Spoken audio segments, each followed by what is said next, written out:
Hey, what's up, guys? I'm out in the barn and I'm actually loading up the truck and getting ready to head to Topsail, North Carolina this week to work on, actually me and my wife have a beach house down there, and my uncle stayed down there and he came back with like a laundry list of things that probably need to be fixed.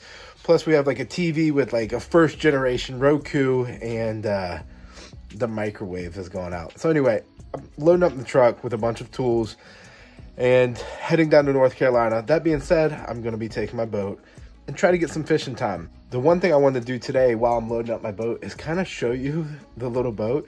A couple shorts, people have been asking what kind of boat this is. And, you know, the main reason I want to do this is because there's not a lot of information about this boat.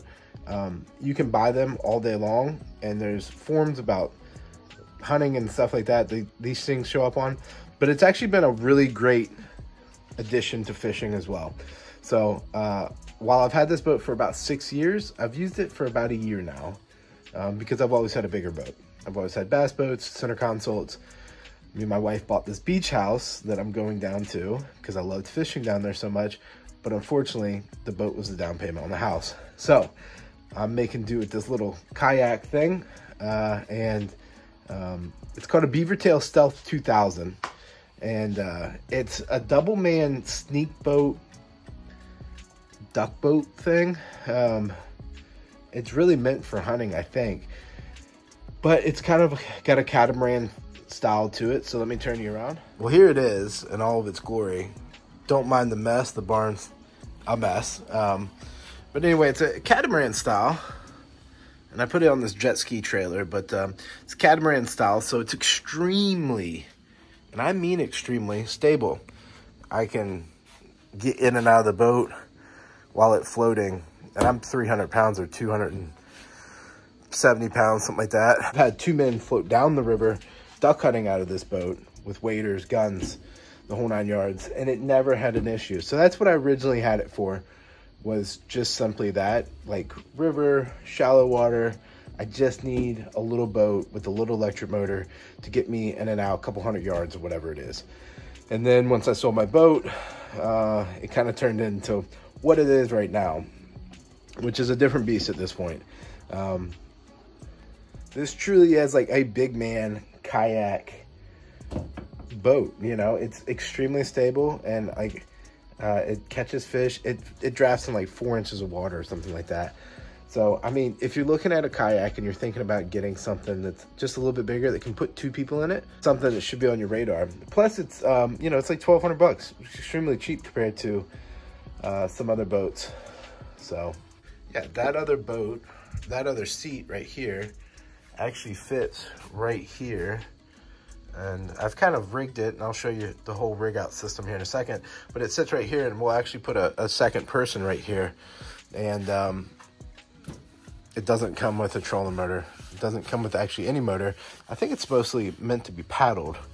That being said, you can get some aftermarket, we'll talk about all this. You can get some aftermarket brackets to put a trolling motor on the back. They do have factory option that somehow goes into this system, so you would have a trolling motor on the side, which I think's, you know, I don't know, it seems awkward to me. But if you're thinking about potentially wireless, that's a great option. It was seriously, it's made it night and difference. Plus it's got GPS, spot lock, the whole 9 yards, which I've always had on my big boats and I freaking love. So I went lithium here, 100 amp hour to run all this. Plus it has some charging ports if I ever want to do USB charging. I just have it bungee cord in to hold. Doesn't seem to have any problems. My bag moves up here, of course. I'm getting it ready for travel. This was a game changer, which the trailer gets in the way right now. But I have the Fisher Specialties. No, sorry. I have the Fishing Specialties transducer arm that I'll be playing with at Topsail for the first time. It's been on my trolling motor, but I decided I want to have it separate. I put this on a ram mount and I'll be able to move it however I need to.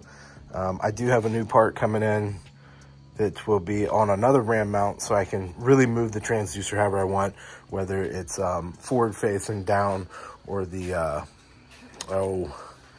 whatever, the 360 kind of view. Again, this is the kayaking, or the kayak motor guide IX3, wireless. I have a stakeout pole here. Paddle goes here, out of my way. Don't really ever use it. Don't like to use it, of course, if I have a motor. And then, yeah, I'll put this up here and tuck a cooler bag in here. I'll put my net on the other side. Essentially, it gives you a lot of floor space to work with. Bought these on Amazon. They actually go for a Hobie Pro Angler down in the hatch, and I screwed it on there. Seems to work good. Bought this guy on Amazon too. Put a drink holder. I have the Garmin 93 SV here for my Garmin live scope, and I did run the transducer to the back too, so I still have side view and everything else like Garmin.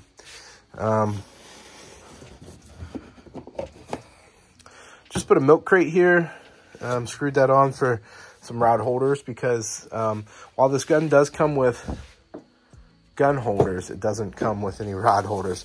So I have a couple actual ones that I'll use for fishing, but then for just storage and traveling, I have this with my life preserver. I have a throw net, and then I bungee this other Dakota Lithium 10 amp hour for my GoPro arm right here. Simply have it screwed on right here.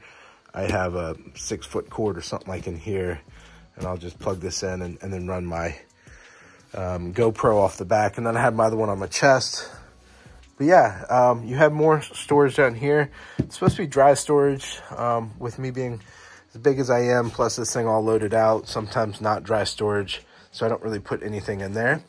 Now, at a bare basics, like if I'm duck hunting or whatever, I'll have that just completely open, and I'll throw decoys in it or something like that.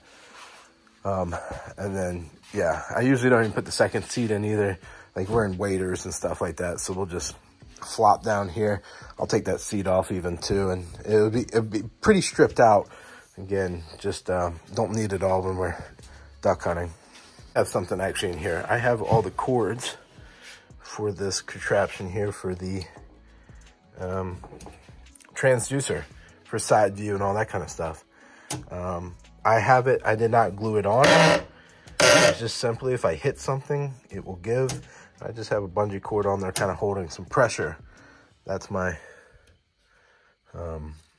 little rig for my GoPro thing. It's pretty ghetto, I'm not gonna lie there. But overall, it's 12 feet. It's you can put it in the back of your truck, I will say. Pretty strong guy, can lift a lot of things, but it's pretty awkward. It is. I did it for the first couple months like that, and then I ended up putting it just on a normal 12-foot trailer, and then I was able to buy this jet ski trailer, and this has worked out great. So I did run the transducer. Oh, let me show you the black box for the Garmin. So this is originally your battery box for the trolling motor. Yeah, you have a little cutout right here. So you run your trolling motor, your typical, your typical battery you put right here. And again, their design was some sort of bracket that goes on here on either side for the trolling motor. But I put the black box in here. I have a cutoff fuse switch right there to kill everything. Then I ran a Dakota with that 23 amp hour battery right there. With the USB plug, so I can charge some stuff if need to as well. And then I have the black box mounted right here. All the cords I have running out of the front right here. Although some of these plugs are pretty big, so I wasn't able to just run them all. And I've had this boat in a pile of different variations at this point. So I'll talk about that real quick. But that's why I have holes throughout the boat that I just have played with it in a pile of different ways at this point. So we'll talk about that. I just had my battery in there, 12-volt tiller handle on the back, and that worked great. But then I started getting ballsy and wanted to go pretty far places. So I wanted to run 2 batteries. That way when one died, I could swap it over. And I wanted to get the weight off the back because I was having issues in the back, having the motor, having the batteries, having me.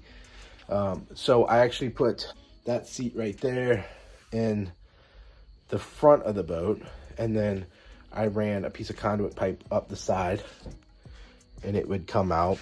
The boat is filled with foam, so it is a little hard to run any wires on the inside. So anyway, the wires would come out there and into the seat right here, and then, you know, to the back. So anyway, I was able to run 2 batteries there, and then I've switched to now the current setup, which I think is by far the best, which is the wireless system. And kind of how I have it configured here. Obviously, I wouldn't have a lot of holes all over the boat if I knew how to do it. But again, there's nothing online about this boat. Like, no one's ever, that I know, has ever decked one out. And I know that they have, but no one's ever done videos, or at least ones that I could find. So it's been a work in progress. And I look at it like, you know, I think I bought the boat for $600 and it came with a motor. And it's not my forever boat. I will have a bigger boat again soon. You know, the house just kind of drained my funds. So anyway, I hope this helps anybody that's looking at a beaver tail or maybe a kayak. Anybody that's looking for a kayak and you might be a little bit bigger. Like, this is a very good option. Very good starter boat. I've fished all sorts of places so far. I've done like actual rapid rivers.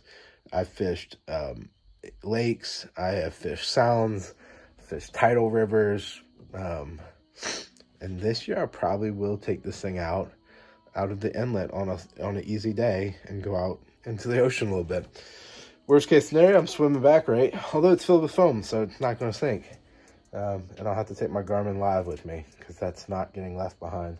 I will leave everything before I leave that. So anyway, it's done very well. I'm not gonna lie. I do enjoy it. I think it's a good addition for the price. And it's one of these boats I'll probably just never get rid of, honestly. It's just like, it's easier here than not. I'll probably take everything off of it and put it on a bigger boat, at least the Garmin system. But yeah, I just probably will never get rid of it. It's just easier here, and you never know when you might need it. You might buy a house and sell your big boat. Be forced to use little boats. So anyway, again, yeah, hope someone's looking at this boat and thinking, well, what can I do with it? And let me tell you, you can do a lot.